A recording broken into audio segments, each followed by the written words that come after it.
Cheers, mate. Or something British, anyways. Hey everybody, welcome back to another video here at Bar Run Forge. Today we got a sneak peek at something really cool. Stick around.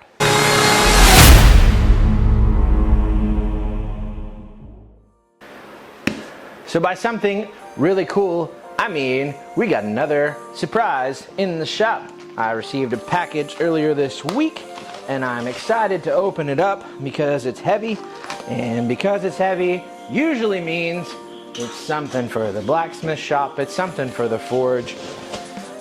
I know what it is, but I want to show you guys what I found. Instructions. I don't feel like we need instructions for this guy. Boom! A small anvil. Let's do a review on it. So first look at the VEVOR 66 pound, 30 something kilo for those of you across the pond, London pattern. Now you know why I did the British thing. Anvil. Of course they have our, protective gear on top because that's gonna help. Let's take a look at this thing and see what we think. First impressions of the little VEVOR 66 pound anvil here is VEVOR stepped up their game. I watched another video. John at Old Hickory did a review of this anvil. I know somebody else who bought it, said that they liked it. I wanted to look at it, so I went ahead and bought one myself, and I wanted to see what all the fuss was about. Again, looking at it, the casting overall seems a lot better than the blue Achaio, the blue VEVOR double-horned German style anvil. I'm particular to the German style anvil. I like those. I use it on a daily basis when I'm in the forge, but they made this and I wanted to give it a try, so we're gonna review it as a London pattern anvil. Again, kind of looking over the first things, the casting looks great. There are no gouge marks or pit marks from the casting. It all looks consistent. It doesn't look like it's been put filler weld or anything like that. It looks like they've really stepped up their game with the forging. Clean milled face. The hardy hole and pritchel hole look fine. Obviously they're milled, so they're going to be a little bit rough, sharp on these edges here, but that's nothing we can't hit with a flapper disc and an angle grinder. I see a couple little spots on the hardy and the pritchel hole, potentially a little bit of blowout from the milling machine. That's to be expected. Again, it's not going to be perfect. You're going to have those issues, but we're going to round these over anyways to make them usable, knock off those sharp edges, so I'm not concerned about that. The step, the horn looks like it's been ground. Fine job, especially for just factory. I mean, it's well ground down, it's smooth on top here. It's got a step. Most of the cheaper London pattern anvils don't have the step on it as well. Just kind of zoom in on it a little bit here so you can get a better look at it. Like I said, the casting marks don't look bad. There's not a lot of pitting or any defects or anything it looks like in the casting. Everything looks smooth and not like they've ground it smooth, like it was casted well. The front part here is clean. The VEVOR logo is clean. Again, kind of just a good sign of the casting. The grinding on the horn, let's take you over there. Grinding on the horn looks fine. Again, no pit marks, no deep gouges. Doesn't look like they've welded it or put any filler on it or anything like that.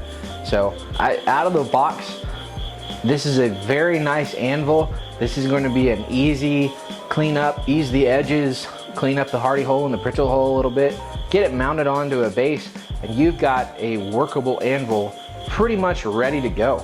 And of course, probably the best thing that VEVOR could have possibly done for their anvils is not make it blue. This thing looks like an actual proper anvil, not a blue anvil. I love it. Good deal. Awesome. So a couple things I don't necessarily like about it. Again, I'm partial to the German pattern anvils, the one this guy's sitting on right now, but all in all, good anvil. The couple things that I will point out, again, a couple little blowouts here on the hardy hole, not a huge deal, but again, take 20 seconds, put some weld on that, or just kind of, work on those imperfections a little bit, but not a huge deal. The only other thing I have a small issue with is the step. Again, they've added the step, which is a lot better, one, than the German pattern anvil. Does not have a step over the horn. So major plus here to have the step, to use that workspace that you would normally have on an antique anvil or a higher quality anvil. So points for adding that. However, I'm not a huge fan of the placement. Basically, it looks like they cast it all the way out to here and then milled this back to have this step, because the step is kind of just over, closer to center mass here of the anvil.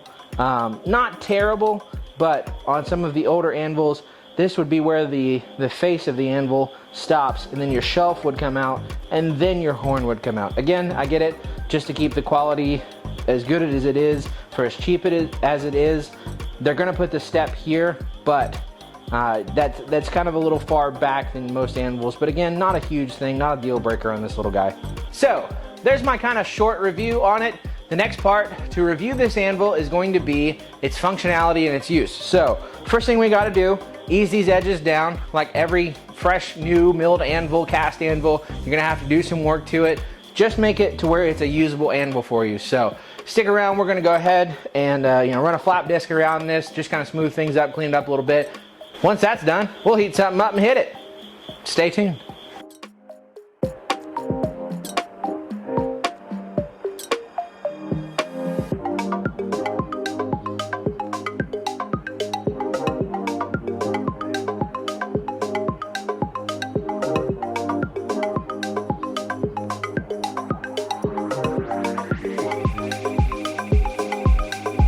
All right, so we got our fire lit. I'm gonna go grab this test piece. It's just half inch square bar. We'll take it over to the anvil real quick. It's just sitting on top of the anvil. We're not gonna do a whole lot of hard work with it. Just wanna get a feel for it, see how it rebounds a little bit. Again, it'll forge much better once we put it on a base, but just wanna test it out and see how it works.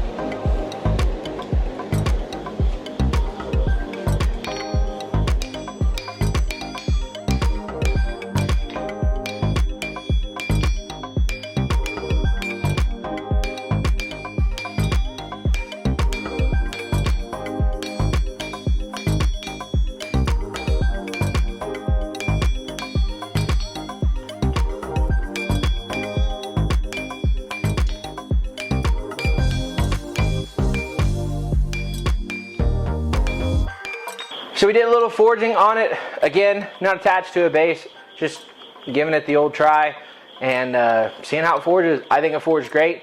Obviously, it's got a bit of a ring to it. Once we clamp it down, put it on a base, put some silicone underneath the base, you know the drill.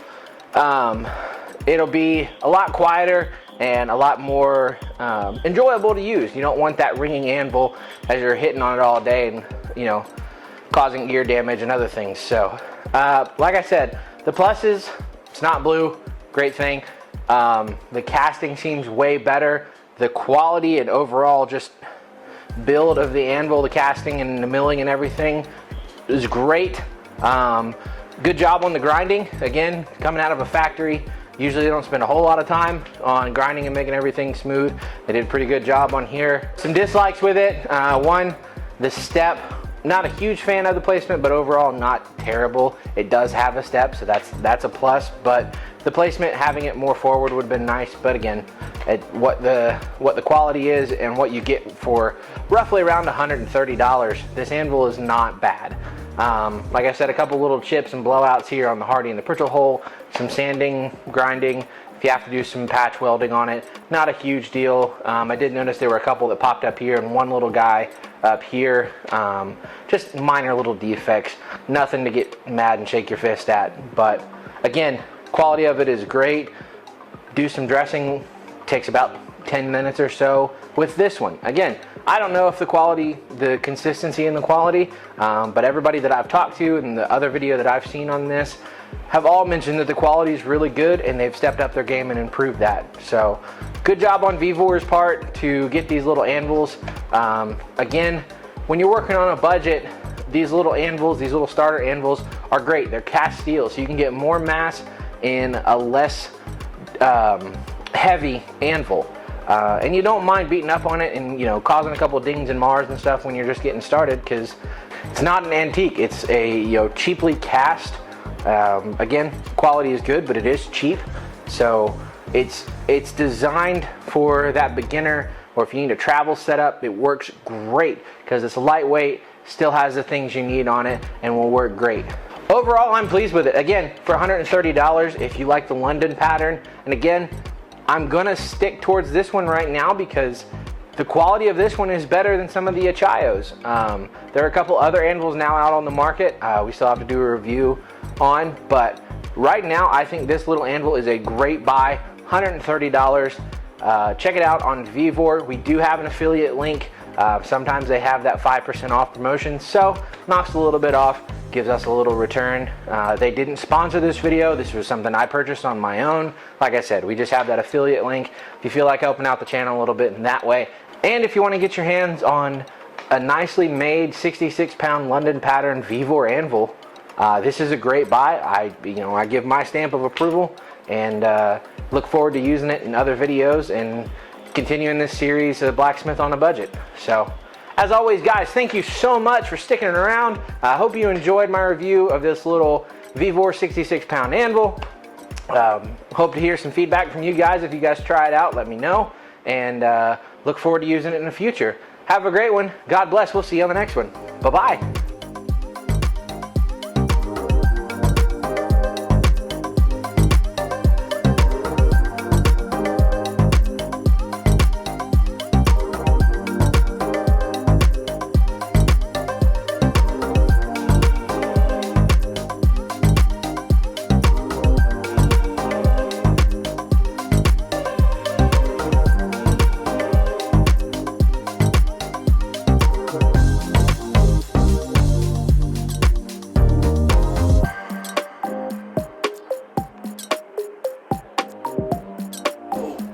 B-roll. Stick around. Or not. Don't need to say stick around, do we?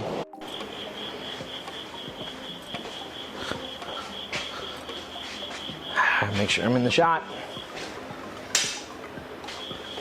Yep, cool. First impressions. No, that sounds like I'm saying a Bible verse. From the book of First Impressions. So first impressions of this tiny little anvil is, we're gonna do a take 3. Lovely. Book of First Impressions, that's hilarious. I didn't turn the thing. Make for a killer blooper reel, boys. Anyways. Bong, bong, bong, bong. And we'll heat something up and bang it. Nope. Nope.